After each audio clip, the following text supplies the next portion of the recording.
దానికి ఎక్కువ మొగ్గు చూపుతారు. అప్పట్లో పీఆర్పీని విలీనం చేసుకున్న, మొన్న వైఎస్ఆర్టీపీని విలీనం చేసుకున్నాయి.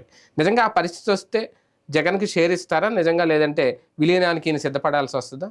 అంత సీన్ ఏం లేదు కాంగ్రెస్ పార్టీకి. ఇక్కడ వీళ్ళు కంట్రోల్ లేని నాయకులు. షర్మిల అయినా చిరంజీవి అయినా కంట్రోల్ ఉండుంటే వాళ్ళు గనక ఆయన గనక పార్టీ విలీనం చేయకుండా ఉంటే ముఖ్యమంత్రి ఆయనే, రాష్ట్రం విడిపోయేది కూడా కాదు. ఆయనకి పార్టీ ఎట్లా నడపాలి తెలియదు, కొత్త పార్టీ కాబట్టి తీసుకెళ్లి పెట్టేశాడు ఆయన. బట్ దేశవ్యాప్తంగా చూడండి, విలీనాలు కాదు, కాంగ్రెస్ నుంచి వెళ్తే కాంగ్రెస్ వెళ్ళి బతిన్లాడి ఆడతో పొత్తు పెట్టుకుంది. మమతా బెనర్జీ ఎవరు, శరద్ పవార్ ఎవరు, అట్లాగే తమిళనాడు స్టాలిన్ ఎవరు, వీళ్ళందరూ కాంగ్రెస్ లోంచి చీలిన పార్టీలే కదా, ముక్కలే బయటకు వచ్చిన పార్టీలే కదా. వాళ్ళతోనే పోతే అస్సాం గణ పరిషత్తు కాంగ్రెస్ నుంచి బయటకు వచ్చినటువంటి వాళ్ళే. ఇట్లాంటివన్నీ దేశవ్యాప్తంగా ఎక్కడా కూడా కాంగ్రెస్ డామినేషన్ ఏం లేదు.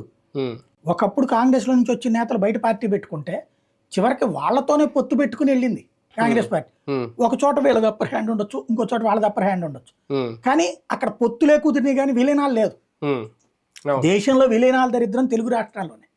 ఇప్పుడు చిరంజీవి, ఇప్పుడు ఈవిడ, ఇద్దరిది కూడా ఏంటంటే పార్టీలను నడపడం చేతకాకి వచ్చిన సమస్య, అంత మించేం లేదు అక్కడ.